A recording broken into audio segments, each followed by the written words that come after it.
Hello मेरे शेरनियों, स्वागत है आपके अपने यूट्यूब चैनल मैथ फन पर।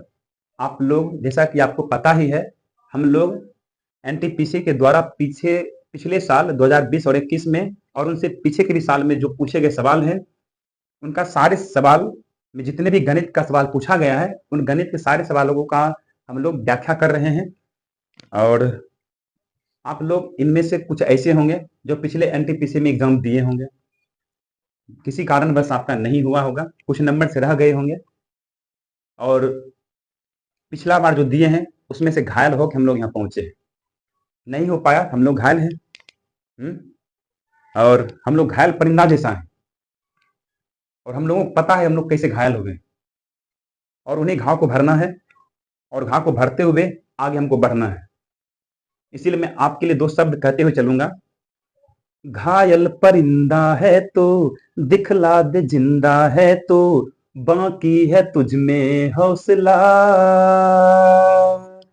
तेरी जुनू के आगे अंबर पनाहे मांगे, करता है तू जो फैसला, रूठे तकदीरे तो क्या, टूटे शमशीरे तो क्या, टूटे शमशीरों से ही हो, कर हर मैदान फतेह, कर हर मैदान फतेह। हमको हर हाल में जीतना है। पिछले बार नहीं हुआ ना, कोई दिक्कत नहीं है, नहीं घबराना है। इस बार इतना मेहनत करेंगे ना कि लेके छोड़ेंगे। इस बार जितने सारे सवाल किया जा रहा है, उन सारे सवालों का एकदम बढ़िया से पूर्णतः रगड़ डालिए, समझे। चलिए हम शुरू करते हैं। अब पहला सवाल लेते हैं। पहला सवाल है, देखिएगा आपके स्क्रीन पे आया होगा। हमें दिया गया है 1 के स्क्वायर प्लस 2 के स्क्वायर प्लस 3 के square plus dot dot dot plus 14 के स्क्वायर बराबर 1015, ये दिया गया है। और हमको लाना है 3 के स्क्वायर प्लस 6 के स्क्वायर प्लस 9 के square plus dot dot dot plus 42 के स्क्वायर का मान हमें ज्ञात करना है। ये हमसे पूछ लिया। ध्यान से देखिएगा जरा, यहाँ देखिएगा, यहाँ दिख रहा है 3, 3 दूनी 6, 3 तिया 9। इसी तरह से अगर देखा जाए 42 को लास्ट में, तो 3 सब में कॉमन दिख रहा है। ऐसा करते 3 कॉमन है तो 3 के बाहर कर देते हैं, तो यहाँ बचेगा 1 के स्क्वायर, यहाँ बचेगा 2 के स्क्वायर, यहाँ बचेगा 3 के square plus dot dot dot 14 तिया 42, यहाँ बचेगा 14 का स्क्वायर। 3 का स्क्वायर से हम गुना करेंगे तो वापस यही चीज आएगा। 3 का स्क्वायर होता है 9, और देखिएगा तो यही मान हमें दिया गया सवाल में, कितना 1015। और इसको गुना करने 9 पचे 45, 5 बाकी 4, 9 एकम 9, 4 तेरह 3 बाकी 1, 9 एकम 9, 91 35 अपना आंसर होगा। ये ऑप्शन किसमें दिख रहा है? 91 35, ऑप्शन नंबर ए हमारा आंसर होगा। हम लोग घायल परिंदा के जैसा है, और हमें दिखाना है समाज को कभी भी हम लोग जिंदा हैं, और हम इस चीज को पाके छोड़ेंगे किसी भी कीमत पर। जुनून बना के रखिए। देखिए सवाल अगला, ए अनुपात बी का मान हमें दिया हुआ है, हमें ज्ञात करना है ए अनुपात डी। ए अनुपात डी मतलब ए बट्टा डी। हम लिख सकते हैं ए बट्टा बी गुना बी बट्टा सी गुना सी बट्टा डी, ये लिख सकते हैं। ये 3 रेशियो हमें दिया गया है, ए बट्टा बी दिया गया, बी बट्टा सी दिया गया, सी बट्टा डी दिया गया। हम ए बट्टा डी को ऐसे लिख सकते हैं गुना में, क्यों? क्योंकि बी से बी कटेगा, सी से सी कटेगा, तो बी क्या बचेगा? ए बट्टा डी बचेगा। और सवाल में देखिएगा तो ए बट्टा बी का मान ही हमें दिया गया है 15/16, और ये दिया गया है 8/25, और ये दिया गया है 20/9। अब इसे करना है कैलकुलेशन, काटना कुटना है थोड़ा सा।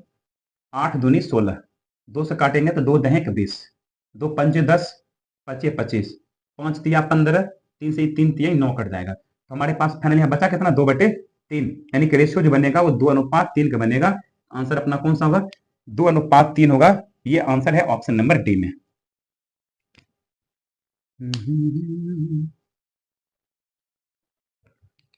चलते हैं अगले सवाल की ओर। सवाल को बढ़िया से देखिए बोर्ड पर से, और उसको पढ़िए। पढ़ करके तब सवाल को आगे समझने का प्रयास कीजिए, क्योंकि सवाल जब तक नहीं पढ़ेंगे समझने में प्रॉब्लम होगा। 2 मीटर गहरी और 21 मीटर चौड़ी, 21 मीटर चौड़ी एक नदी के प्रवाह की चाल 5 किलोमीटर प्रति घंटा है। नदी के प्रवाह की चाल 5 किलोमीटर प्रति घंटा है। तो कहा 10 मिनट में समुद्र में कितने किलो लीटर पानी गिरेगा। तो ये समुद्र में गिरने वाली बात कह रहा है, और जिसमें ये पानी बह रहा है, ये पानी जो बह रहा है गौर कीजिएगा, ऊंचाई दिया है यानी गहराई दिया है, चौड़ाई दिया है और लंबाई दिया है। तो लंबाई, चौड़ाई और ऊंचाई दिया है, इसका मतलब जिस नहर में ये पानी बह रहा है उसका जो आकार होगा वो घनाभाकार होगा, यानी घनाभ के आकार का दिया होगा। तो लंबाई की अगर बात किया जाए तो एल बराबर 5 किलोमीटर प्रति घंटा के रूप में लेंगे। क्यों कि 5 किलोमीटर प्रति घंटा मतलब ये हुआ कि 1 घंटा में पानी 5 किलोमीटर तय करेगा दूरी, उसके बाद समुद्र में गिर जाएगा। समझ रहे बात को। तो हम ये जान लेते हैं पहले कि 1 घंटा में कितना पानी गिरेगा। तो हम लंबाई क्या लेके चलेंगे, तो हम लंबाई ये लेके चलेंगे कि 5 किलोमीटर का है ना, तो 5 किलोमीटर मतलब हो गया 5000 मीटर। ये कितना घंटा में जाएगा, 1 घंटा में। ये बात में ध्यान रखना है कि 1 घंटा में 5000 मीटर दूरी तय करेगा पानी, उसके बाद समुद्र में गिर जाएगा। तो ये हो गया ये नहर की लंबाई, ये चौड़ाई और ये ऊंचाई। हम ये देखेंगे कि 1 घंटा में कितना पानी बहेगा। तो 1 घंटा में बहने वाले पानी का आयतन कितना होगा, तो देखिएगा 1 घंटा में कितना पानी बहेगा, तो ये 5000 गुना 2 गुना 21 गुने में 21, लंबाई गुने चौड़ाई गुने ऊंचाई, ये सूत्र होता है ना आयतन निकालने का, LBH, यही सूत्र यहाँ पे लगाएंगे। तो इसे सॉल्व कीजिए, क्या आता है 5 दूनी 10 यानी 21 पर एक जीरो आ जाएगा और 3 जीरो यहां से। इतना आ गया हमें क्या चीज, ये आ गया इतना मीटर क्यूब। इतना मीटर क्यूब कहेंगे हम क्या चीज, ये इतना मीटर क्यूब पानी बह करके समुद्र में गिरता है। कितना देर में, 1 घंटा में, यानी कि 60 मिनट में इतना पानी गिरता है। 60 मिनट में इतना, तो 1 मिनट में कितना, तो 60 से भाग देंगे। तो पहले ही देखिए कि 1 मिनट में कितना पानी बहेगा, तो 21 पर 4 जीरो, बट्टा में 60, ये 1 मिनट में होगा इतना। तो 10 मिनट में कितना, 10 से गुना करके जितना, तो ये हो गया 10 मिनट में कितना पानी बहेगा, इतना पानी बहेगा। इसे हल करना है थोड़ा सा, 0 से 0 कट जाएगा, काटिए इसको, कटेगा क्या, कटना तो चाहिए। 6 या 18 से बचेगा कितना, 3, 3 पर 0 30, 6 5 30, 35 पर 3 जीरो, 35 पर कितना जीरो आएगा, 3 जीरो, यानी कि 35,000 मीटर क्यूब आ गया। 10 मिनट में कितना पानी बहेगा, 10 मिनट में पानी बहेगा 35,000 मीटर क्यूब। लेकिन हमको निकालना किस चीज में है, हमको का किलो लीटर में बताइए, किलो लीटर में बताइए। ध्यान दीजिएगा, 1 मीटर क्यूब, 1 मीटर क्यूब में पानी कितना होता है, 1000 लीटर होता है। ये बात ध्यान रखना आपको, 1 मीटर क्यूब में कितना पानी होता है, 1000 लीटर। 1 मीटर क्यूब में 1000 लीटर, तो यहाँ इतना मीटर क्यूब है, 1000 से गुना होगा, 35 पर 3 जीरो गुना 1000, 1000 से गुना कीजिएगा तो लीटर में चेंज हो जाएगा, यानी इतना लीटर पानी बहेगा 10 मिनट में। लेकिन हमको आंसर है किलो लीटर में। किलो का मतलब होता है 1000, किलो का मतलब क्या होता है 1000, तो 1000 से भाग दीजिए तो किलो लीटर में चेंज हो जाएगा। 1000 से 1000 कट जाएगा, तो कहने का मतलब कितना, 35 पर 3 जीरो के एल यानी किलो लीटर, यानी 35,000 किलो लीटर अपना आंसर होगा। ऑप्शन नंबर सी में मिल रहा है। उम्मीद है ये चीज आपको समझ में आया होगा। नहीं समझ में आए तो एक बार फिर से बैक करके वीडियो देखिएगा, क्लियर अच्छे से समझ में आ जाएगा। अच्छा सवाल है।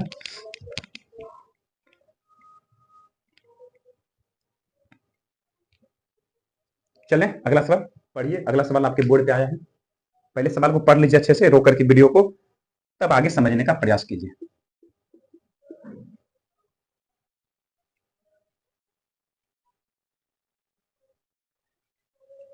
5,000 की राशि का कुछ भाग साधारण ब्याज के 5% वार्षिक दर पर और कुछ भाग साधारण ब्याज के 10% वार्षिक दर पर उधार दिया गया। 5 वर्ष के बाद ब्याज के रूप में प्राप्त कुल राशि 1750 रुपया है। तो साधारण ब्याज की 10% वार्षिक दर पर उधार दी गई धनराशि बताइए। देखिएगा, इसको दो तरह से बना सकते हैं। पहला तरीका क्या है बनाने का, मैं पहले का तरीका से बनाता हूं। एक है 5% पर और एक है 10% पर। गौर कीजिएगा, कितना राशि है टोटल, कुल राशि है 5,000। इस कुल राशि को दो भागों में बांटा गया, पहला भाग इसमें, दूसरा भाग इसमें, दोनों को 5% और 10% पर लगाया जा रहा है। ध्यान दीजिएगा, फिर आगे लिखा है कि टोटल राशि 1750 ब्याज के रूप में मिलता है। कितना, 1750। ध्यान दीजिएगा, टोटल राशि 1750 मिलता है। क्या साल में, 5 साल में। 5 साल में मिलता है 1750। कुछ हिस्सा 5% पर, कुछ हिस्सा 10% पर लगाया, तो दोनों से मिला करके टोटल ब्याज कितना हुआ, 1750, यानी औसतन ब्याज इतना हुआ। ये हुआ 5 साल का। तो अगर हम इसको रेट में चेंज करना चाहें तो कैसे चेंज होगा, मूलधन गुना समय गुना दर बट्टा 100। मूलधन तो दिया हुआ है हमको, कितना मूलधन दिया हुआ है 5000। ठीक है, इसको इसको हल करेंगे तो यहाँ से रेट निकल जाएगा। 0 0 कटेगा, इस 5 से काटिए, 5 तिया 15, से बचेगा, ये कटेगा, 5 सत्या 35, यानी कि रेट आ गया 7%। ये कौन सा रेट है? ये है औसतन रेट, यानी कि दोनों का औसतन दर है वही। इसको कहाँ दर्शाना है? यहाँ पे दर्शाना है औसतन दर। समझे बाबू? अब इन दोनों का अंतर लिखिए। 7 में से 5 घटेगा 2, 10 में 7 घटेगा 3, यानी कि 3:2 के अनुपात में ये मूलधन बनेगा। ये किसका रेशियो दिखाता है? ये दिखाता है मूलधन का रेशियो। ये मूलधन का रेशियो है। और लेकिन टोटल मूलधन होगा कितना? 3 2 5, अनुपात में 5, लेकिन संख्या में 5000। अनुपात में 5 लेकिन संख्या में 5000। इसको काटिएगा तो 1000 में कटेगा। हमको पूछा क्या? हमको कहा है कि 10% पर कितना लगाया गया, इसके बारे में बताइए। तो 10% पे मूलधन कितना है? 2, अनुपात में 2, संख्या में गुना करिए 2 से 1000 में, तो कितना आ जाएगा?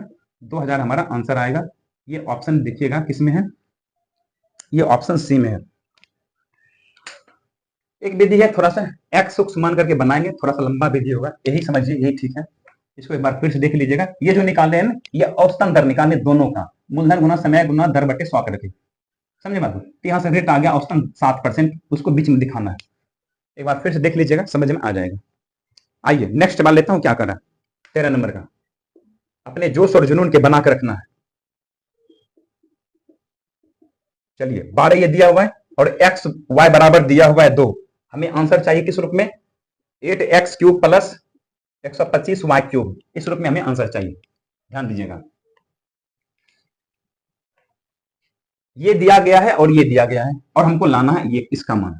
इसका मान तभी मालूम होगा जब एक्स वाई मान मालूम होगा। इसका मान तभी मालूम करेंगे हम जब एक्स वाई मान मालूम रहेगा। एक्स वाई मान निकालने के लिए हमको करना क्या? यहां से एक्स वाई मान हमें ज्ञात करना पड़ेगा। तो एक्स वाई मान ज्ञात करने के लिए क्या करेंगे? थोड़ा सा सोचेंगे कि एक्स गुना वाई दिया है 2, एक्स गुने वाई बराबर 2, एक्स गुने वाई बराबर 2। अगर एक्स की जगह पर 1 रखेंगे तो वाई की जगह पर 2 रखेंगे, तो हम लोग गुना करके 2 आएगा। या तो एक्स की जगह पर 2 रखेंगे, वाई की जगह पर 1 रखेंगे, यानी कि एक्स का मान या तो 1 या तो 2, वाई का मान या तो 2 वाई तो 1, यानी क्लियर हो चुका है। एक्स वाई का मान कुछ भी होगा तो यही दोनों में होगा, तो यही कोनो लेके चलते हैं। मान लिया यही है। अगर एक्स का मान 1 है, अगर एक्स का मान 1 है तो 2 एकम 2 प्लस 5 दूनी 10, यही संतुष्ट किया इसको। जो संतुष्ट किया वही एक्स वाई का मान ले लेंगे। इसका मतलब क्लियर है कि एक्स का मान हमें क्या लेना है? एक्स का मान 1 लेना है और वाई का मान 2 लेना है। एक और था, एक्स का मान 2 वाई का मान 1। अगर एक्स का मान 2 लेंगे तो क्या संतुष्ट करेगा? 2 दूनी 4 नहीं करेगा। 5 कम 5, 5 4 9 ही होगा, जबकि हम यहाँ पर 12 दिया गया, इसलिए ये संभव नहीं है। संभव कौन है? 1 और 2 ही संभव है। यहाँ से क्लियर हो गया, एक्स का मान 1 वाई का मान 2। बस थोड़ा सा सोचना यहाँ पर। अब यही मान को यहाँ पे पुट कर दीजिए और उसके बाद पकड़ करके कूट दीजिए। प्लस 125 वाई का मान देखिए क्या है? 2, 2 का क्यूब, 1 का क्यूब तो 1 ही होता है। ये 2 का क्यूब 8, 125 में 8 से गुना होगा। गुना करते हैं, 8 25 40 शून्य बाकी 4, 8 गुना 16 4 20 शून्य बाकी 2, 8 एकम 8 2 10, जोड़ देंगे तो हो जाएगा 1008। ये किस विकल्प में है? देखिएगा आंसर, देखिए किस विकल्प में है। ये है विकल्प आपका, विकल्प ए में। स्क्रीन पे दिख रहा होगा विकल्प ए। उम्मीद है आपको समझ में आया होगा। चलता हूं जल्दी से 16 नंबर का सवाल करता है। सवाल की संख्या ज्यादा रहता है, इसलिए थोड़ा सा हमें तेजी में करना पड़ता है। सवाल कम से कम 30 से ऊपर ही रहता है। चलते हैं अगले सवाल की ओर चलते हैं। पूरे 30 सवाल से ऊपर सब खत्म करेंगे आज का आज। देखिएगा 62 भाग 5 माइनस 8/9 गुने 18/7 गुना 7/5 प्लस 5/4 गुने 16/25। यही है क्वेश्चन सरलीकरण का। हर सेट में हम देख रहे हैं सरलीकरण का एक सवाल तो निश्चित रूप से आता ही आता है। करना है कैसे? सबसे पहले ब्रैकेट को फोड़ना है।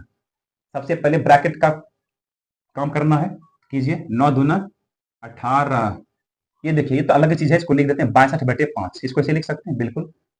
8 दूना 16/7 गुना 7/5 प्लस, ये देखिए तो इसका अलग रूप है, इसको कर दीजिए। 4 चौका 16, 5 25, 4/5 हम लिख सकते हैं इसको। 7 से 7 ही कट ही जाएगा। यहाँ देखिएगा 62/5 माइनस 16/5 प्लस 4/5, सब 5 निशान सेम है, ऊपर काम करना होगा। ये 62 4 66 होगा, 66 में से 16 घटाइएगा तो ये 50 होगा, अब बट्टा में 5 आएगा, तो आंसर अपना कट के 10 आएगा, आंसर अपना 10 होगा। ये ऑप्शन डी में है। चलता हूं 22 का सवाल लेता हूं।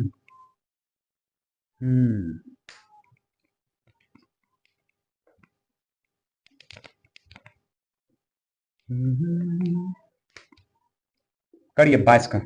एबीसीडी एक वर्ग है, एबीसीडी एक चतुर्भुज है जो किस रूप में दिया गया है, वर्ग के रूप में दिया गया है।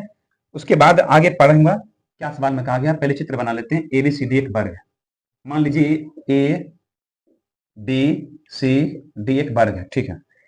एक्स ए बी का मध्य बिंदु है, एक्स कोई बिंदु है जो ए बी के है, लेकिन ये मध्य में दिया गया है, इस सवाल में दिया गया मध्य मतलब आधा इधर आधा इधर, ठीक। आगे बीसी पर बिंदु y इस प्रकार स्थित है, इस बीसी पर एक बिंदु है, कोई बिंदु है y नाम का, वो y बिंदु जो है दिया गया है, और बी वाई बराबर 1/3 बीसी, यानी ये जो इसका मान होगा बी वाई का मान, इसका जो मान होगा वो पूरे बीसी का तिहाई भाग होगा, यानी 1/3 BC/3, यानी पूरे का तीसरा भाग ये दिया गया। फिर कहा कि यदि बी एक्स वाई का क्षेत्रफल 300 centimetre square, B X Y मतलब यहाँ पे एक त्रिभुज बनेगा, इस त्रिभुज का क्षेत्रफल में दे दिया है कितना, इस त्रिभुज का क्षेत्रफल है 300 cm स्क्वायर दिया गया, ठीक है। इस त्रिभुज का क्षेत्रफल दे दिया हमें 300 cm स्क्वायर। आगे हमसे कहा कि एसी के विकर्ण की लंबाई बताइए, एसी की विकर्ण त्रिभुज एबीसी के विकर्ण की लंबाई, सी छोड़ दिया वहां पर, बी छोड़ दिया गया, त्रिभुज एबीसी के बारे में कहा गया।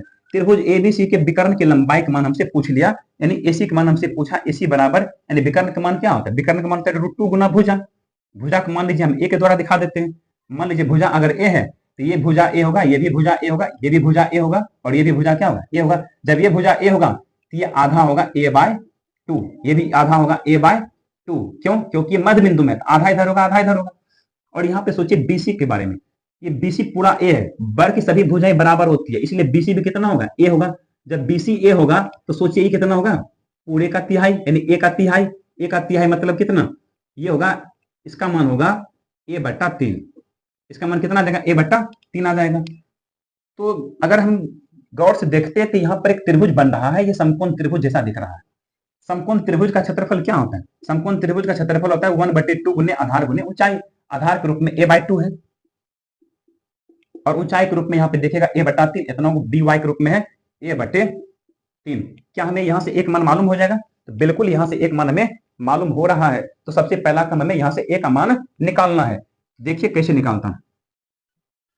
2 दूनी 4 या 12, इधर आके गुना होगा 12 या 3600, ये होगा 3600, और ए गुना ए स्क्वायर होगा, तो ए बराबर इधर आके √अंडर होगा, यानी एक मान क्लियर हमें यहाँ से कितना आने वाला है, 60 सेंटीमीटर आएगा। तो 60 आएगा, बस एक मान यहाँ पे रखना है, 60 गुने √2 यानी 60 √2 अपना आंसर हो जाएगा विकर्ण की माप। देखिए किस विकल्प में मिल रहा है, ऑप्शन बी में देखिए मिल रहा है, ऑप्शन बी अपना आंसर होने वाला है। चलते हैं अगले सवाल की ओर। अगला सवाल जो दिया गया है वो ग्राफ का सवाल है, डाटा का, तो चलते हैं डाटा का सवाल करते हैं।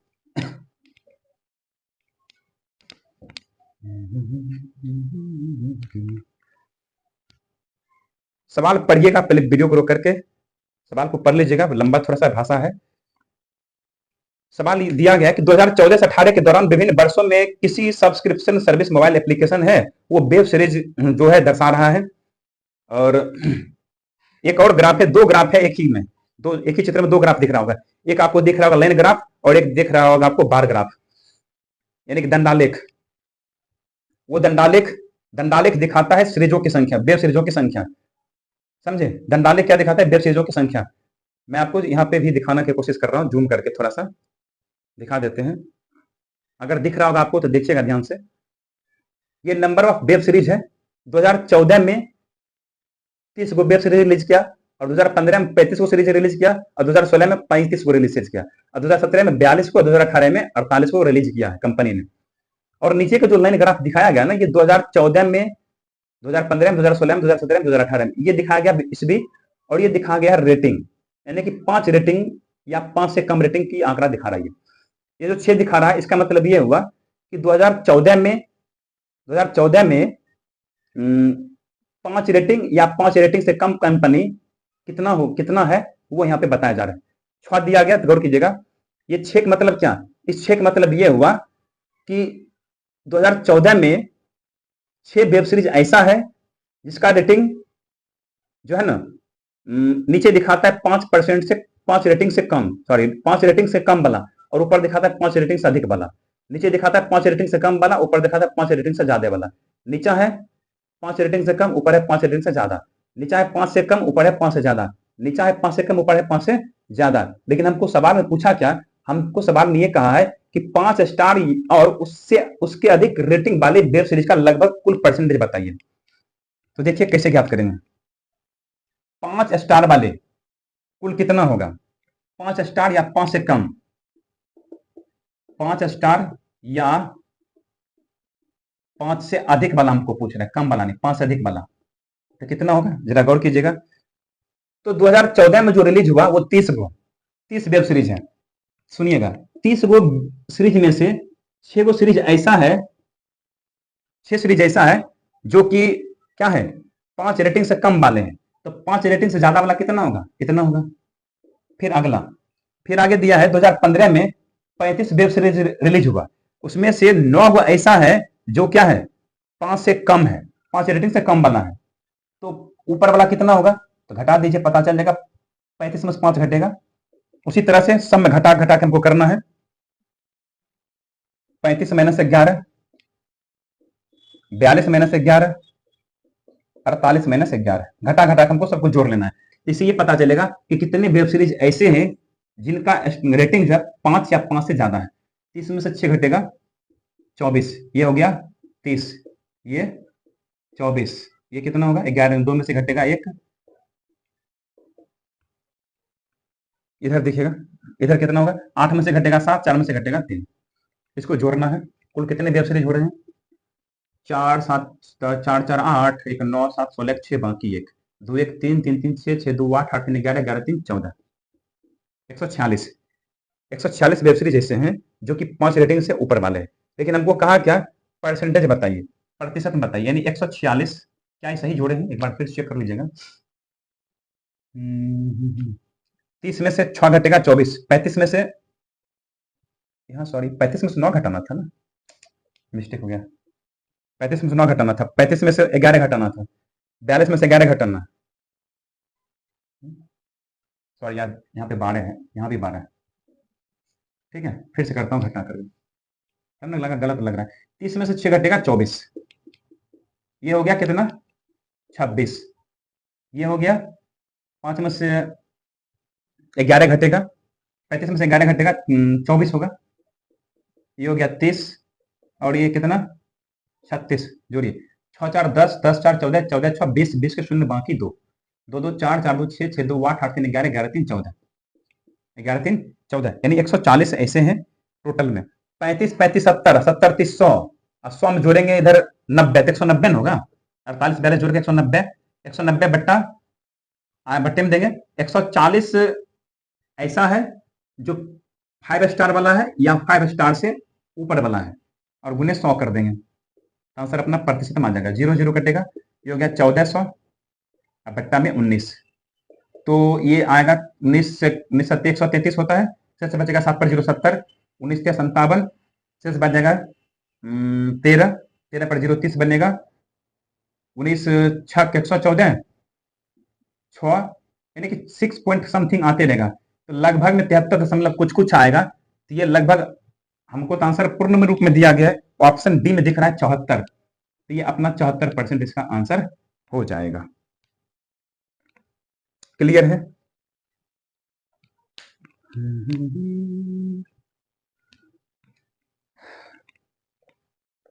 चलते हैं अगले सवाल की ओर। पढ़िए 28 नंबर का प्रश्न है, 25 मीटर ऊंची एक चट्टान के शीर्ष से, 25 मीटर ऊंची एक चट्टान है, मान लीजिए चट्टान है, इसकी ऊंचाई है 25 मीटर।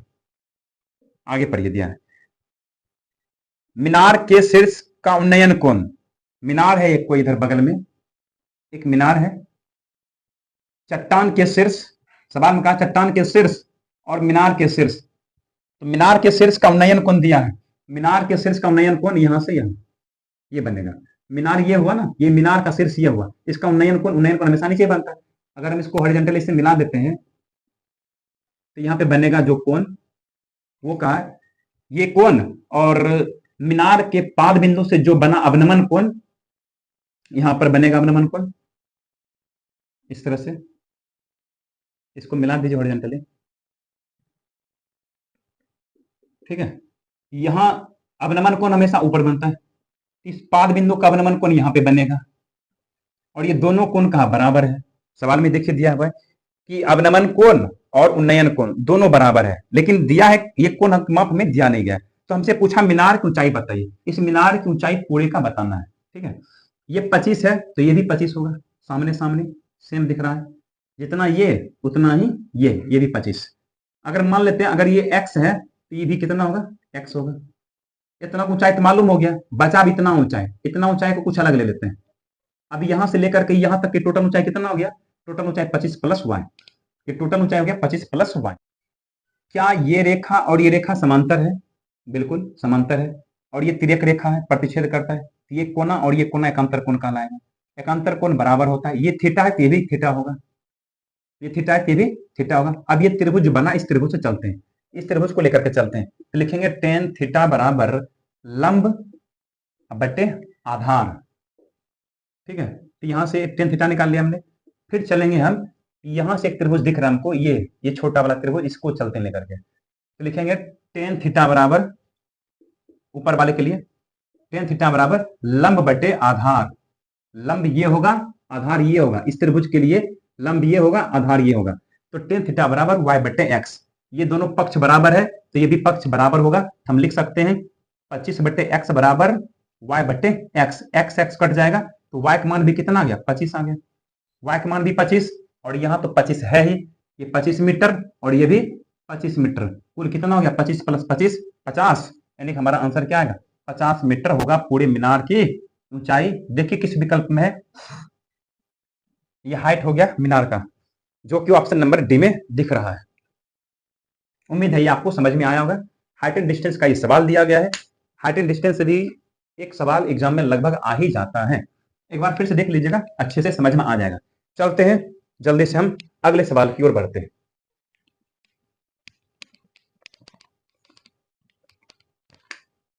देखिएगा 31 का, 8 मेजों की लागत मूल्य 5 मेजों के विक्रय मूल्य के बराबर है। 8 मेज का लागत मूल्य मतलब क्रय मूल्य, 8 मेज का लागत मूल्य, सवाल में कहा 5 मेज के विक्रय मूल्य के बराबर है, 5 मेज के विक्रय मूल्य के बराबर है, ठीक है। प्रतिशत लाभ बताइए, प्रतिशत लाभ, ऐसा सवाल जब दिया जाए ना वस्तु के रूप में क्रय मूल्य विक्रय मूल्य, हमको करना क्या है, ये देखना है कि विक्रय मूल्य कम है तो लाभ होगा। इस स्थिति में हमको क्या समझना है, जब वस्तु का क्रय मूल्य विक्रय मूल्य वस्तु के रूप में हो तो हमको करना क्या है, ये सोचना है विक्रय मूल्य कम तो लाभ, उल्टा सोचना है, उल्टा विक्रय मूल्य कम तो लाभ, कितना का लाभ है 8 में से 5 घटाइए 3 का लाभ है, कुल कितना में 5 में, नीचे में हमेशा विक्रय मूल्य देना। इस केस में वस्तु के केस में हम नीचे में क्या देंगे विक्रय मूल्य देंगे, और गुना 100 कर देंगे तो क्या देगा प्रतिशत में चेंज हो जाएगा, 8 में से 3 घटेगा, नीचे में क्या देना है, नीचे में यहाँ पे 5 देंगे ना, यहाँ पे 5 आएगा, 8 में से 5 घटेगा 3 बटे 5 गुना 100, 5 से 20 25 100, आंसर आएगा अपना 20 या 60%। तो देखिए 60% ऑप्शन नंबर किसमें है, डी में। तो क्रय मूल्य विक्रय मूल्य जब वस्तु के रूप में दिया जाए हमको करना क्या है, ये सोचना है कि क्रय मूल्य ज्यादा कि विक्रय मूल्य ज्यादा, क्रय मूल्य ज्यादा कि विक्रय मूल्य ज्यादा। अगर विक्रय मूल्य ज्यादा होगा तो हानि होगा, अगर विक्रय मूल्य कम होगा तो लाभ होगा। यहाँ पर विक्रय मूल्य कम है तो लाभ होगा, अगर विक्रय मूल्य ज्यादा होता तो हानि होता। समझे, ये केसेस आपको ध्यान रखना है थोड़ा सा।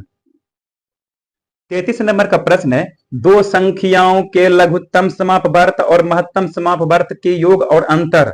दो संख्या है, गौर कीजिएगा, दोनों संख्या के ये 33 नंबर का सवाल है, दोनों संख्या के एलसीएम और एचसीएफ का योग और अंतर दिया गया है।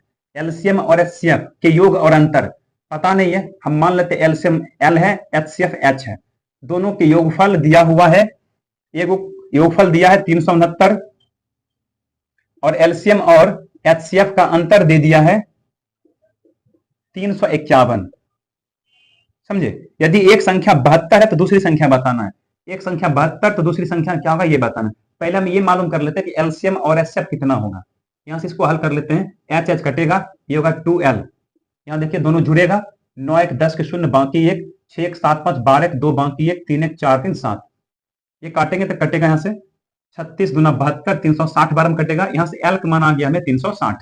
ये एल का मान आया, यानी एलसीएम का मान आ गया 360। एल का मान जब यहाँ रखेंगे तो प्लस में इधर आएगा तो माइनस में 369 में से 360 घटेगा, तो एच का मान हमें निकल के आएगा 9।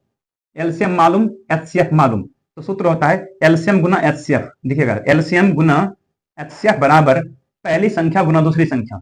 समझे? पहली संख्या गुना दूसरी संख्या, पहली संख्या पता नहीं है लेकिन दूसरी संख्या दिया हुआ है 72।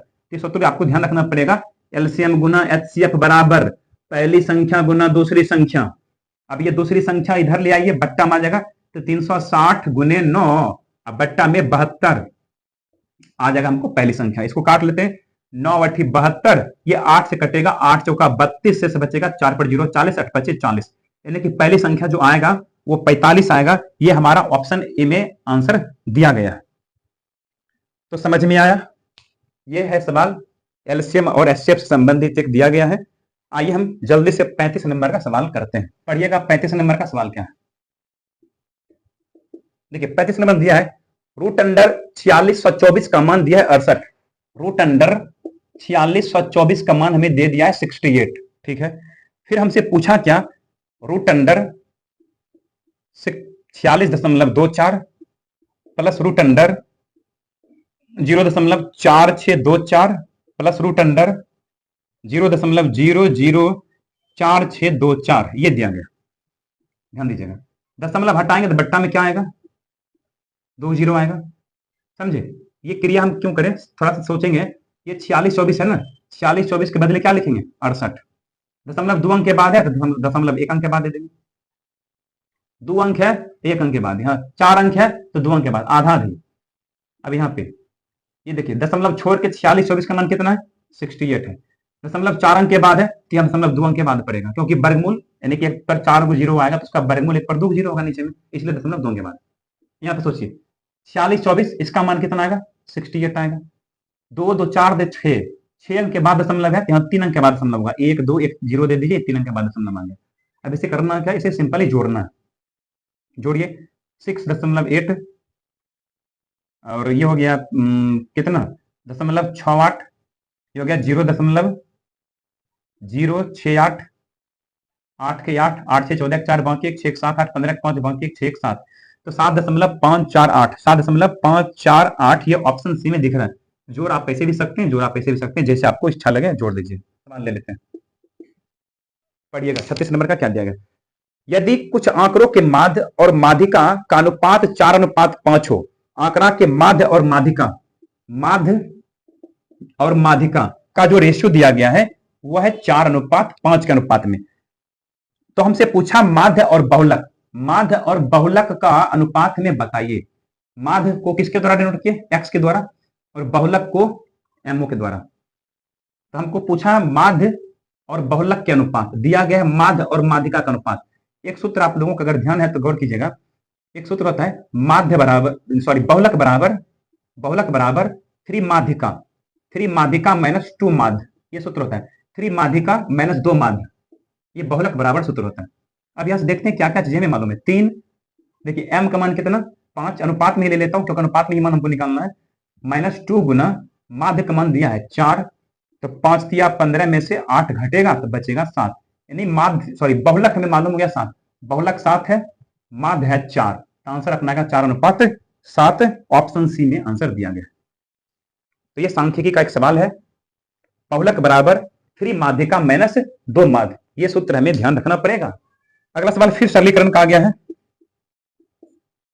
24 प्लस 7.2 माइनस भागा है 8 माइनस 3 गुना 2.3 प्लस 5, इसे हल करना। देखिए 24 जो का था पहले का करी भागा गुना जोड़ तब घटावा, यहाँ भाग की क्रिया पहले करेंगे, तो 7.2 में 8 से भाग देंगे तो होगा 0.9, क्योंकि 8 9 72 दशमलव 1 अंक बन पड़ेगा। ये माइनस, ये हटा अलग है तो गुना कर दीजिए, 3 3 9 3 2 6 प्लस 5, ठीक है, देखिएगा ये 5, 24, 5, 29, ये हो गया 29.9, जोड़ेंगे तो 29.9, ये भी प्लस में, ये भी प्लस में, ये भी प्लस में, सबको जोड़ दें, ये माइनस में है 6.9, इसको घटाना पड़ेगा, 9 में से 9 घटेगा 0, 9 में से 9 घटेगा 3, 2 के 2, आंसर अपना आएगा 23। किस ऑप्शन में है? ऑप्शन देखिए, ऑप्शन बी में है। जिंदा है तो जिंदगी के नाक में दम कर दे, इतना मेहनत करेंगे ना कि सफलता हमें झक मार के जरूर मिलेगा एक दिन, इसलिए भरपूर मेहनत करना है, पढ़ना है मन से अच्छे से। 44 नंबर का सवाल, 3 अंकों की बड़ी से बड़ी संख्या, 3 अंकों की बड़ी से बड़ी संख्या क्या होता है? तो 3 अंकों की बड़ी से बड़ी संख्या होता है 3 9, और 4 अंकों की छोटी से छोटी संख्या होता है 1 पर 4 0, 3 0, ये छोटी से छोटी संख्या है। उसका योग बताना है जिनका मौसौ 24 है। 3 अंकों के आसपास का वह संख्या जो 24 से कटे, क्योंकि 24 इसका हिस्सा है, 24 से कटेगा। 4 अंकों की वह छोटी से छोटी संख्या जो 24 से कटे, 3 अंकों की बड़ी से बड़ी संख्या जो 24 से कटे, 4 अंकों की छोटी से छोटी संख्या जो 24 से कटे, यानी कि ये दोनों उसका एचसीएफ होगा। तब उनका हमको क्या करना है? योगफल निकालना है। तो पहले हमें सोचना है कि 3 अंकों की बड़ी से बड़ी संख्या कौन होगा जो 24 से कटेगा। तो भाग देखना, चेक कीजिए, 9 9 9 में कितना से? 24 से, 24 चौका 96, शेष कितना बचेगा? 9 में 6 घटेगा 3, 24 से कम 24, शेष बच गया कितना? 15, शेष बच गया 15। अब ये शेषफल बच गया, अगर ये शेषफल नहीं बचता तो पूरा पूरा कट जाता, इसी शेषफल को इसमें घटा दीजिए। तो जब इसमें घटाइएगा तो होगा 984, कितना होगा? 984, यानी कि 984 वह बड़ी से बड़ी संख्या है जो 24 से कट रहा है, यानी कि 24 इसका एचसीएफ होगा। क्या 24 इसको काटेगा पूरा 1000 को? नहीं काटेगा। तो सेम इसी तरह से हमको क्या करना है, 1000 में भी 24 से भाग लगाना है, 24 चौका 96, शेष कितना बच गया? 4 पर 0 40, 4 पर 0 40, 24 से कम 24, शेष कितना बच गया? शेष बच गया आपको यहाँ पे 16। अब 16 शेष बच गया, यहाँ पे कम से कम 24 रहता तो एक बार में पूरा पूरा भाग लग जाता, यानी कि 24 से ये कितना कम है? 8 कम है, यानी कि 8 कम है, इसका मतलब 8 और बढ़ा दीजिए, तो 8 बढ़ाएंगे मतलब इसमें बढ़ा दीजिए तो 1008 हो जाएगा, यानी 1008 में 24 से पूरा पूरा भाग लगता है। तो 1008 में 24 से पूरा पूरा भाग लगता है, इसका मतलब 1008 और इतना, इन दोनों का एचसीएफ क्या होगा? इन दोनों का एचसीएफ होगा 24, क्योंकि 24 इसको भी काटेगा और 24 इसको भी काटेगा। अब करना क्या है? इन दोनों का योगफल, यही सवाल में कहा, इन दोनों को जोड़िए, 8 4 12 2 बाकी 1, 8 1 9, 8 1 9, 9 के 9 1, यानी 1992 अपना आंसर आ रहा है। ऑप्शन मिल रहा है ये किसमें? तो ये हमको आंसर नजर आ रहा है ऑप्शन डी में, ये हमारा आंसर होगा। देखिएगा 45 का सवाल क्या है, 55% अभ्यर्थी अंग्रेजी में पास हुआ, उत्तीर्ण हुआ, 55% अंग्रेजी में पास हुआ है, ये पास का डाटा है, ठीक है।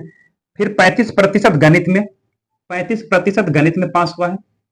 फिर आगे दिया है 20% दोनों विषय में पास हुआ है, 20% दोनों विषय में पास हुआ है, ठीक है। क्या करना है, ऐसा डाटा जब दिया जाए इन दोनों को जोड़ के इसको घटाइए, तो ये क्या निकलेगा?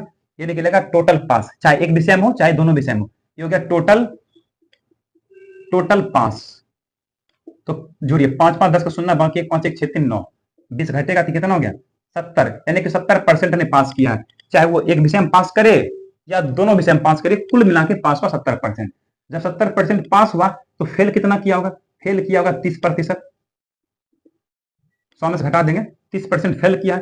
यही फेल की संख्या में दिया गया सवाल में कि कुल अभ्यर्थी कितना अनुत्तीर्ण होता है? 1200, यानी कि 1200 फेल किया है। तो यहां से निकाल लेते हैं 1 1200 ऊपर, अब बट्टा में 30%, यहाँ पे गुना कर देंगे 100 से, 0 से 0 कटेगा, 3 से काटिए, 4 3 12, 40 12 में कटेगा, यानी 40 पर 2 0 आ जाएगा, तो अपना आंसर होगा 4000, यानी कि 4000 विद्यार्थी क्या हो गया? क्या हो गया? फेल हो गया है।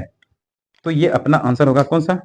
नहीं, फेल नहीं हुआ है, परीक्षा देने वाला टोटल अभ्यर्थी संख्या है, सॉरी, ये जो आया है ना, ये आया है परीक्षा देने वाले टोटल विद्यार्थियों की संख्या, 1 दिखाता है टोटल को, यानी कि 4000 विद्यार्थी परीक्षा में बैठे हैं, एग्जाम देने के लिए टोटल बैठे हैं, कुल अभ्यर्थी 4000, आंसर अपना सी होगा। चलते हैं अगले सवाल को लेते हैं। इस तरह का सवाल हमें और भी सेट में आगे हमें मिलेगा। 46 नंबर का सवाल है, 100 और 200 के बीच आने वाले उन संख्याओं का योग ज्ञात कीजिए जो 12 से विभाज्य है। 100 और 200 के बीच, 100 और 200 के बीच की संख्या लेना है जो 12 से कटना चाहिए, और फिर उसका योगफल बताना। कैसे करेंगे चेक, ध्यान दीजिएगा। तो करना क्या, पहले 100 से भाग देकर चेक कर लेना कि पहली संख्या कौन होगा जो 12 से कटेगा। दूसरे 200 से छोटा पहली अंतिम संख्या कौन होगा जो क्या होगा 12 से कटेगा।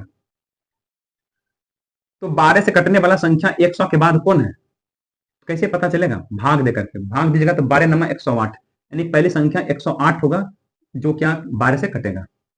अंतिम संख्या कौन होगा जो 12 से कटेगा, तो अंतिम संख्या होगा कौन सा, भाग देकर करने से पता चलेगा। 200 में भाग दीजिए 12 से, 12 से भाग दीजिए, तो 12 से भाग दीजिएगा तो ये होगा 12 एकम 12, शेष बचेगा 8, 8 पर 0 80, बरछक 72, शेष बच गया 8, शेष कितना बच गया 8। इसी शेष को घटा दीजिए, शेष को घटाइएगा 260 कितना होगा 192, यानी 192 200 से पहले वाली वैसी संख्या है जो 12 से कट रहा है।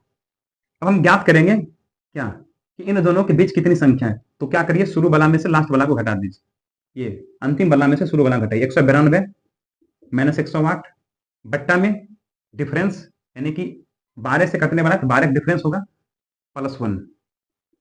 ये देखिए 8 2 10 का 0 बाकी 1 9 1 10 का 0 बाकी 1 1 2 1 3 बट्टा में आएगा 12 + 1, घटाना है नाम जोड़ का है दिए,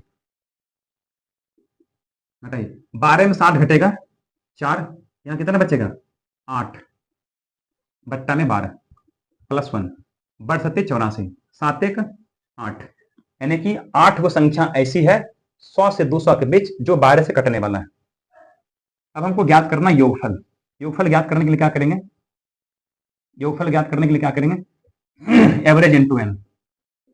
एवरेज कैसे निकालेंगे, फर्स्ट प्लस लास्ट बट्टा 2, 108 प्लस 192 बट्टे 2 गुना एन, एन का मान कितना निकालें 8, इसको जोड़िएगा तो 300 आएगा, अब बट्टा में 2 गुने 8, 2 चौका 8, 4 तिया 1200 अपना आंसर होगा।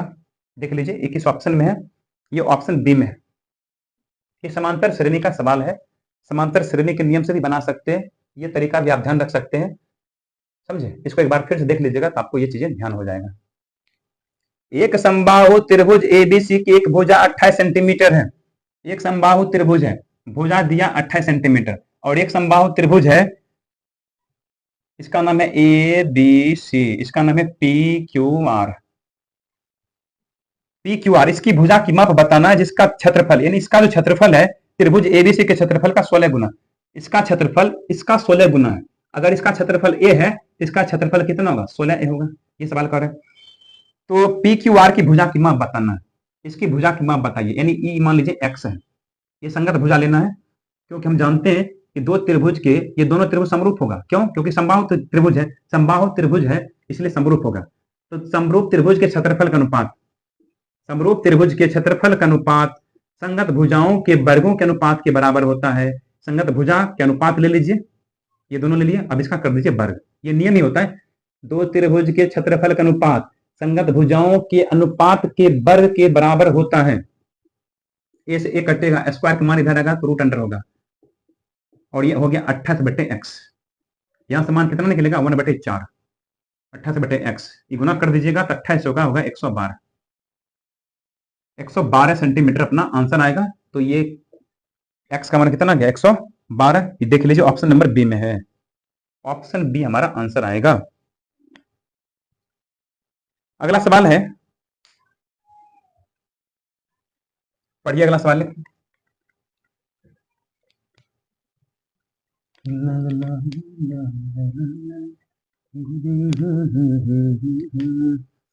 एक रेलगाड़ी 8 किलोमीटर प्रति घंटा की चाल से बेंगलोर रेलवे स्टेशन से मुंबई के लिए निकलती है, और 1 घंटा के बाद एक अन्य रेलगाड़ी 100 किलोमीटर प्रति घंटा की चाल से बेंगलोर रेलवे स्टेशन से मुंबई के लिए चलती है। दूसरी रेलगाड़ी पहली रेलगाड़ी से कितने घंटे के बाद मिलेगी। देखिए मैं दो शहर को यहाँ पे खड़ा कर देता हूँ, एक मान लेता हूँ ये बेंगलोर है और यहाँ पे मुंबई, यहाँ पे बेंगलोर है यहाँ पे मुंबई है। देखिएगा पहली एक रेलगाड़ी 8 किलोमीटर प्रति घंटा, सवाल में स्प्रिंट है, ठीक कर लीजिएगा, 8 नहीं बल्कि यहाँ पे 80 किलोमीटर प्रति घंटा होना चाहिए, तो सवाल में थोड़ा सा स्प्रिंट है, इसको हमें ठीक करना पड़ेगा। एक गाड़ी है जो 80 की चाल से चल रही है और मुंबई के लिए रवाना हो गई है। फिर आगे पढ़िए क्या कहता है। 1 घंटा के बाद, मतलब ये जब खुली, इसके 1 घंटा के बाद एक अन्य रेलगाड़ी बेंगलोर से ही मुंबई के लिए चलती है। तो बेंगलोर से जब मुंबई के लिए चलती है, किस चाल से? ये चलती है 100 की स्पीड से। दोनों एक ही दिशा में जा रही है। इसके 1 घंटा के बाद ये चला, तो ये 1 घंटा में कितना दूरी तय किया होगा? 180 किलोमीटर प्रति घंटा की चाल से 1 घंटा में 80 किलोमीटर चला होगा। तो मान लीजिए 1 घंटा में कितना यहाँ पे पहुंच गया, इस बिंदु पे पहुंच गया मान लीजिए। तो इसके बीच दूरी कितना हो गया? 80। यानी एक ट्रेन अब इधर से चलेगी और एक ट्रेन अब इधर से चलेगी, यानी दोनों के बीच का फासला कितना होगा? 80 का।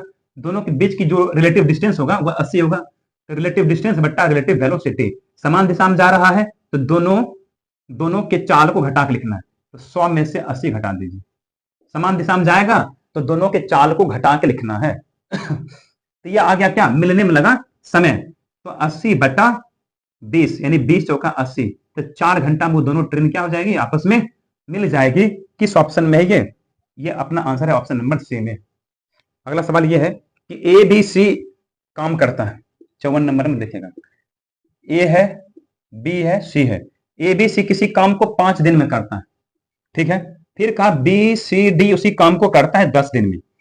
फिर सी डी ए करता है 15 दिन में, और डी ए बी करता है 30 दिन में, ठीक है, 30 दिन में करता है। तो ए बी सी डी मिलकर उसी काम को कितने दिनों में पूरा करेंगे? यहां पे गौर कीजिएगा, 4 आदमी है, ए बी सी डी, चारों मिलकर कितने दिनों में करेंगे ये हमसे पूछा जा रहा है। ध्यान दीजिएगा, इस समय जोर के चिन्ह लगाने की जरूरत नहीं, लगा भी सकते हैं। ये देखिए, इन सब का हम क्या निकाल लेते हैं? लगभग एलसीएम निकाल लेते हैं। एलसीएम क्या दिखाएगा? एलसीएम दिखाएगा टोटल काम की मात्रा को। एलसीएम निकाल लेंगे, 3 सबके 30 एलसीएम आएगा। 5 से भाग दीजिएगा, 5 छक 30, 30 से भाग दीजिएगा 30, 10 या 30, 15 दूनी 30, 30 एकम 30। तो ये तीनों मिलकर के एक दिन में 6 यूनिट करेगा। ये भी तीनों मिलकर के एक दिन में 3 काम करेगा। ये भी तीनों मिलकर एक दिन में 2 करेगा। ये तीनों मिलकर एक दिन में 1 करेगा। तो तीनों यानी चारों मिलकर देखेगा,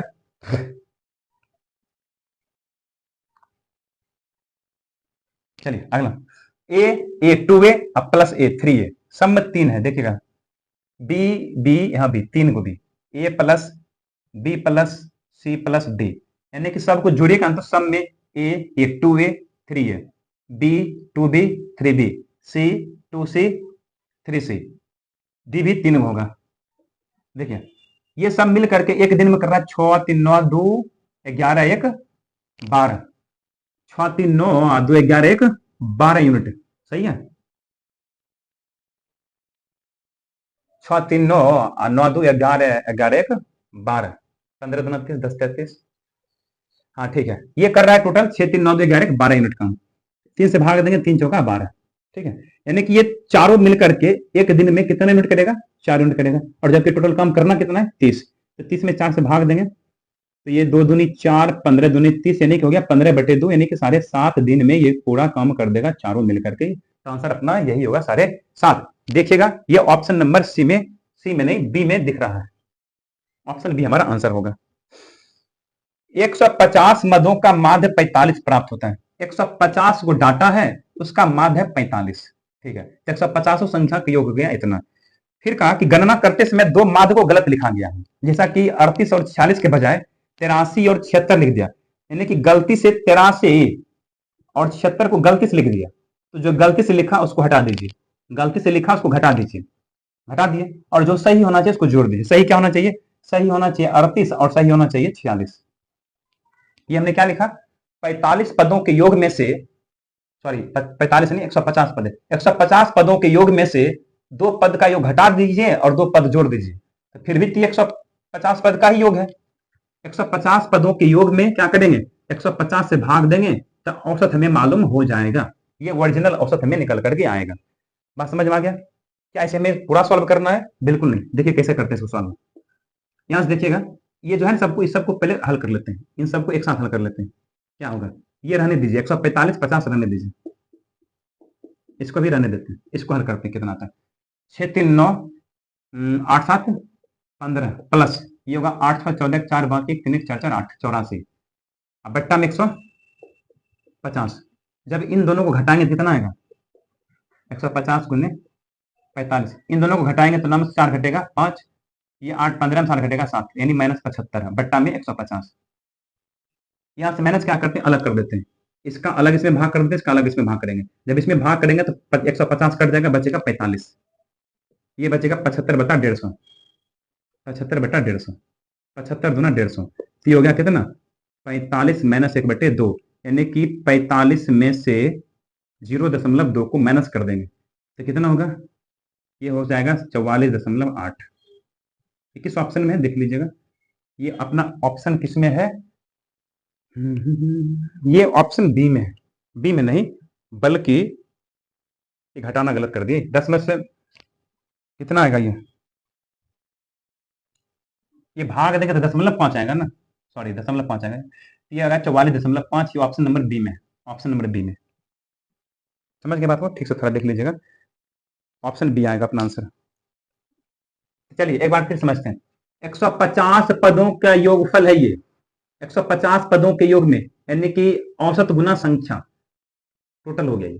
150 पदों के योग में से जो गलती से लिया गया उसको घटा दिए और जो सही होना चाहिए उसको जोड़ दिए, तो फिर भी 150 पद का योगफल ही दिखाता है। 150 पद के योगफल में 150 से भाग देंगे तो औसत कितना आएगा, 44.5 आएगा। हल करने का थोड़ा सा तरीका देख लीजिए, इसको गुना हमने नहीं किया क्योंकि बाद में 150 को काटना ही था, इसलिए गुना नहीं किया। 12.5 प्रति वर्ग मीटर की दर से एक कमरे को फर्श करने की कुल लागत है 3675 रुपया। टोटल लागत दे दिया है 3675 रुपया। किस रेट से हो रहा है खर्च, तो 12.5 रुपया प्रति मीटर वर्ग मीटर। अगर हम इससे भाग देंगे ना तो हमें क्षेत्रफल मालूम हो जाएगा फर्श का। तो ये क्या दिखाता है, ये पूरा दिखा रहा है क्षेत्रफल को, ये पूरा डाटा क्या दिखा रहा है, क्षेत्रफल को डिनोट कर रहा है।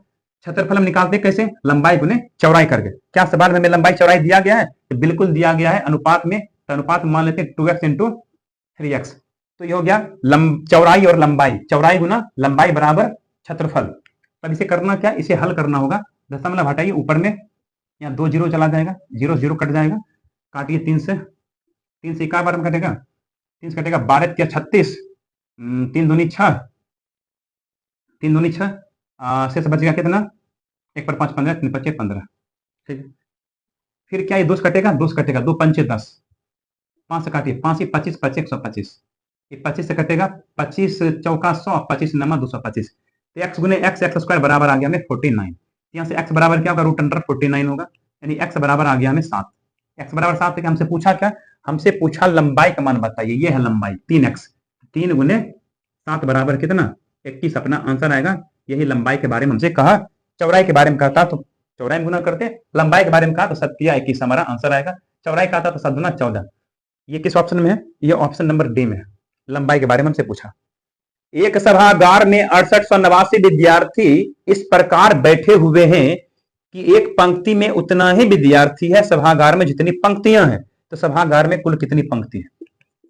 देखिए मान लेते सभागार में टोटल x पंक्ति है, x पंक्ति है, तो जितना पंक्ति है एक पंक्ति में उतना ही विद्यार्थी बैठता है जितना पंक्ति की संख्या है।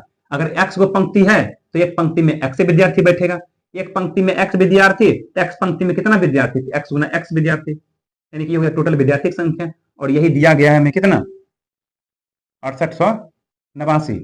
मान लीजिए एक उदाहरण लेते हैं कि 8 पंक्ति है, 8 गो पंक्ति है और एक पंक्ति में 8 गो बैठता है, एक पंक्ति में 8 गो, तो 8 गो पंक्ति में कितना 88 64। इसी कॉन्सेप्ट में हमने इसको सोचा कि पंक्ति की संख्या x है, एक पंक्ति में उतना ही विद्यार्थी बैठता है जितना पंक्ति की संख्या, तो एक पंक्ति में x गो, तो x पंक्ति में कितना x गुना x, ये रूट अंडर इधर आएगा, स्क्वायर होने के बाद 6889 का वर्गमूल हमें निकालना है।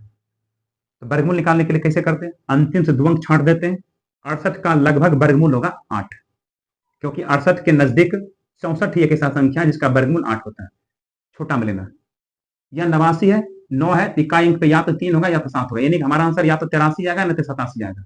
ऑप्शन में देखिए क्या ये दोनों है ऑप्शन में, अगर दोनों होगा तब हम इसको छाटेंगे, नहीं तो कोई एक हमारा उत्तर हो जाएगा इसमें से जो मिल जाए ऑप्शन में। तो देखिए कैसे छाटेंगे, 68 है यहाँ पर, यहाँ क्या है 8, 8 से एक ज्यादा कितना आता है 9, तो 9 8 72। अब ये 72 जो है 68 से क्या है छोटा है, सॉरी बड़ा है, 68 से ये बड़ा है। जब ये बड़ा है हमको हमारा जो आंसर होगा छोटा वाला होगा, जब ये बड़ा है तो छोटा वाला आंसर, अगर इससे छोटा होता तो बड़ा वाला आंसर होता है। तो आंसर अपना कौन सा होगा? 83 अपना फाइनल उत्तर होगा। ये देखिए किस ऑप्शन में मिल रहा है 83, जिस ऑप्शन में मिलेगा वही हमारा आंसर होगा। ये है विकल्प बी में 61 नंबर का। 186 माइनस 7 गुना 63 माइनस 39 प्लस 25 भागा 5। ये देखिए 186, पहले ब्रैकेट का क्रिया, इसको घटाएंगे तो कितना होगा? ये 13 से 9 घटेगा 4, यहाँ बचेगा 5 में 3 घटेगा 2, प्लस ये 25 में 5 से भाग देगा 5 आएगा। तो ये हो गया जोड़ करके 105 के बाकी काटेगा 9, 191, 24 सत्ते 168 होता है। ये घटाएंगे तो 11 घटेगा 3, 23 हमारा आंसर आएगा। 23 ये विकल्प बी में, विकल्प बी हमारा आंसर होगा। समझ में आ रहा है?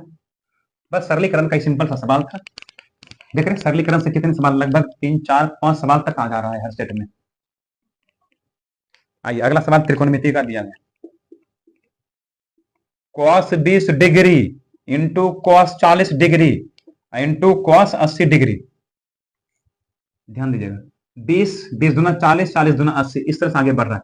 तो एक वो फॉर्मूला आप ध्यान रखिएगा, cos theta into cos 2 theta into cos 3 theta बराबर 3 नहीं 4 थीटा, दुगुना होते जाएगा।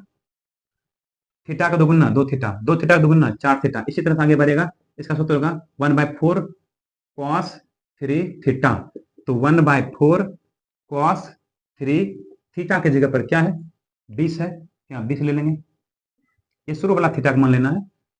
1/4 इंटू cos 30 दूना 60, तो cos 60 का मान, cos 60 का मान बोलिए, cos 60 का मान होता है 1/2, हो गया 1 गुना 1 4 दूनी 8 ही हमारा आंसर होगा। ये है ऑप्शन नंबर सी में। पढ़िए 69 नंबर का सवाल पढ़िएगा।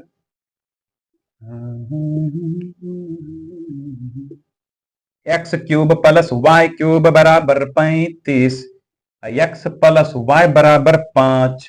हमसे पूछा एक्स पर पावर 4 प्लस वाई पर पावर 4 का मान बता दो, कितना होगा? कितना होगा इसका मान बताना है। चला सोचिए इस पे क्या होगा। अगर मैं थोड़ा सा इस पे विचार करूं तो हम क्या पाते हैं, एक्स और वाई को जोड़ करके 5 हो रहा है, यानी कि एक्स और वाई कोई ऐसी संख्या है जिसको जोड़ करके 5 होगा। अगर एक्स की जगह पर 1 होगा तो वाई की जगह पर क्या होना चाहिए? 4 होना चाहिए, तब ना जोड़ के 5 आएगा। बिल्कुल। अगर एक्स की जगह पर 3 हो तो वाई की जगह पर क्या होना चाहिए? 2, 3 2 5। क्या और कुछ पॉसिबल है? तो पॉसिबल यही है कि इसका उल्टा ले सकते हैं, इसका उल्टा भी ले सकते हैं, कोई दिक्कत नहीं। लेकिन जो इस जोड़ा इसमें से संतुष्ट कर दे इसको, तो वही हमारा काम कर देगा। तो चलिए इसको चेक करते हैं। एक्स का मान 3 रखेंगे तो 3 का क्यूब कितना होगा? 3 का क्यूब कहोगे आप सर 27 होगा। 2 का क्यूब कितना होगा? तो 2 का क्यूब 8, तो 3 का क्यूब 27 है, 2 का क्यूब 8, 27 8 जोड़ेंगे कितना आएगा? 35 आएगा। तो क्लियर हो गया यहाँ से एक्स का मान कितना? 3 और वाई का मान 2। तो ये एक्स का मान ले लेंगे और ये वाई का मान ले लेंगे। तो जहां एक्स है वहां पर रखिए 3 का पावर 4 और 2 के पावर 4, इसको हल करने से आंसर आ जाएगा। 3 पर पावर 4 81 होता है और 2 पर पावर 4 16 होता है। 6 1 7 8 1 9, 97 अपना आंसर आएगा। देखिए किस ऑप्शन में 97 is the right answer. Option number A. बस इसमें थोड़ा सा सोचना था। सूत्र लगाने पे जाइएगा तो काफी समय लगा दीजिएगा, सूत्र लगाने की कोई जरूरत नहीं, थोड़ा सा सोच लेना। अगर सोच पा रहे तो ठीक है, नहीं तो सूत्र की विधि से होगा। चलते हैं अगले सवाल 72 नंबर का।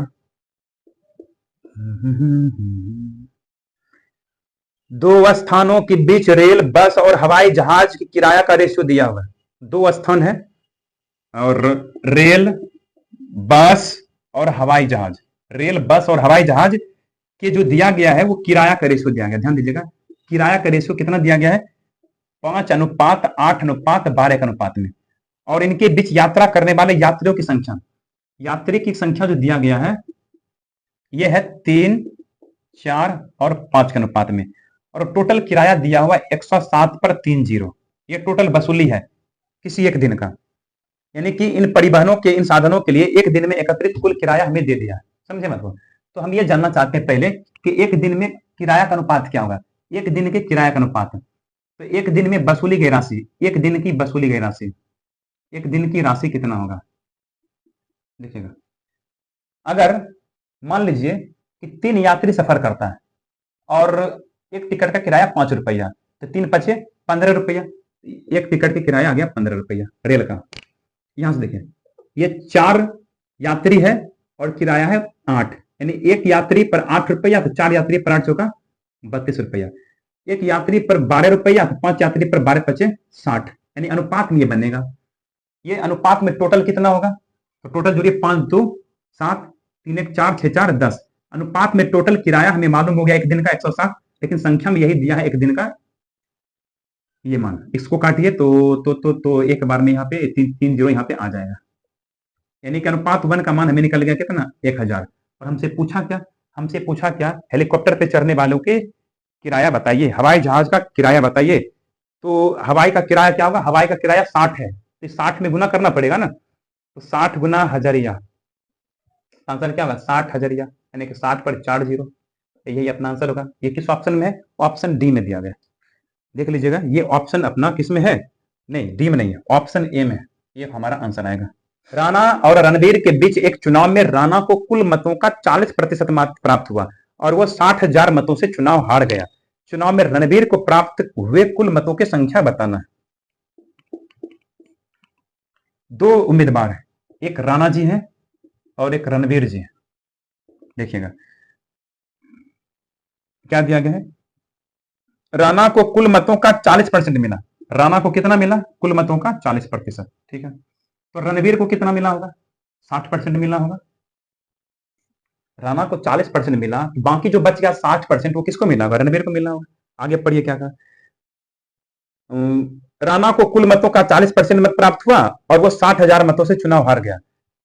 ये राणा जी जो है रणबीर से चुनाव हार गया, कितने मतों से हार गया, 60,000 वोटों से हार गया। ये सवाल में दिया हुआ है कि 60,000 वोटों से राणा जी रणबीर से हार रहा है। अनुपात से देखिए, प्रतिशत में कितने प्रतिशत से हार रहा है, परसेंटेज में कहिएगा 20% से हारा, ये 20% से हारा, लेकिन संख्या में कितना से हारा, 60,000 से हारा। यहाँ से 1 का मान निकाल लेते, 60,000 ऊपर चला जाएगा, बट्टा में 20% नीचे आ जाएगा, तो इसको हल कीजिएगा तो टोटल वोट की संख्या में मालूम हो जाएगा। 20 2500 तो हो गया 6 25 30। लेकिन हमसे पूछा क्या, हमसे पूछा है कि रणबीर को प्राप्त हुए कुल मतों की संख्या बताइए। रणबीर को प्राप्त हुए कितना, 60%, यानी कि 1 2 3 4 गुने 5, इसका 60% किसको मिलेगा, रणबीर जी को। रणबीर को इतना मिलेगा, तो 2 जीरो से 2 जीरो काट दीजिए, यहां से गुना कीजिए, 6 25 30, 30 छक 180, 6 25 30, 30 छक 180, 2 जीरो इधर 1 जीरो इधर, बच गया 3 जीरो, यानी 1,80,000 वोट किसको मिला, रणबीर जी को मिला है।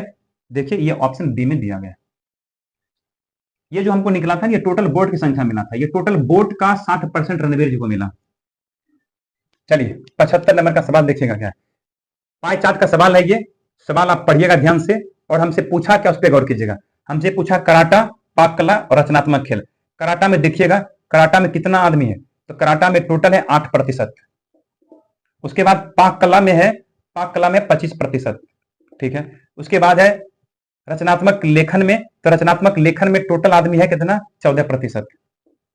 इसको जोड़िए, 5 4 9 9 8 17 7, बाकी 1 1 1 2 2 4, 47% हो गया टोटल, यानी कि टोटल का 47% निकालना है। तो टोटल है कितना, टोटल है 3500, 3500 का 47% कितना होगा, इसको हल करना होगा, बस यही आंसर आ जाएगा अपना। 2 जीरो से 2 जीरो काट दीजिए, गुना कीजिए, 7 5 35 का 5, बाकी 3, इसको गुना कीजिए, 7 तिया 21, 5 चौका 20, 3 1 4 2 2 4, 44 के 4, बाकी 4, 4 तिया 12 4 1645 अपना आंसर आएगा। किस ऑप्शन में, ये विकल्प बी में, विकल्प बी अपना आंसर आ जाएगा। नंबर तो पता ही आपको, जैसे नंबर आता है सेट में।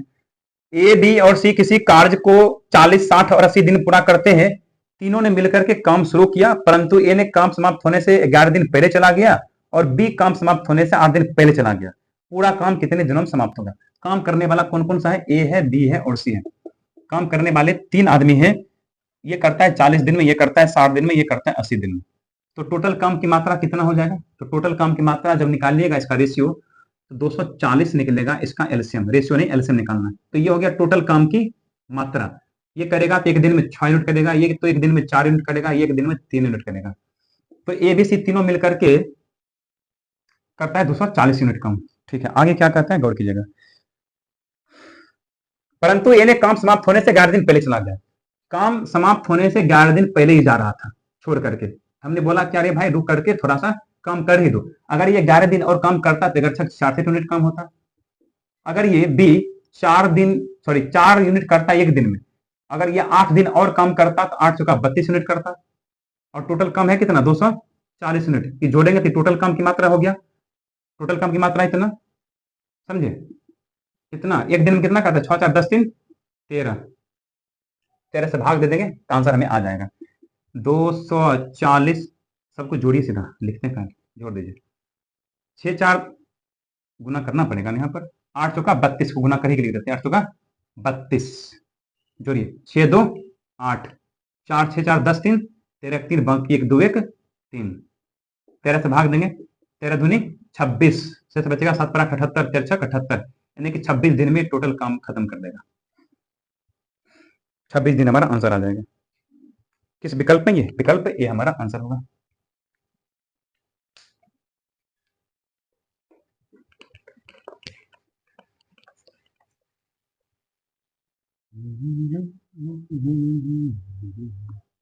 पढ़िएगा 79 का। ये तो सिंपल सी समीकरण कैलकुलेशन है, 150 √54 √24, बस तोड़ दीजिए इसको। तोड़िएगा 25 छक 150 होता है, ये होता है 9 छक 54, ये होता है 6 चौका 24, 25 के वर्गमूल 5, 6 का नहीं निकलेगा रूट में ही रहेगा, 9 का वर्गमूल 3, 6 का नहीं निकलेगा अंदर में ही सरेगा, 4 का वर्गमूल 2 √6।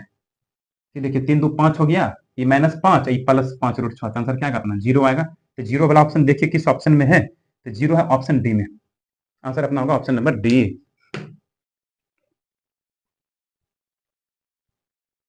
चलिए 79 के बाद 83 नंबर का सवाल। कोई धनराशि एक निश्चित वार्षिक चक्रवृद्धि ब्याज की दर पर 2 वर्ष में कितना हो जाता है?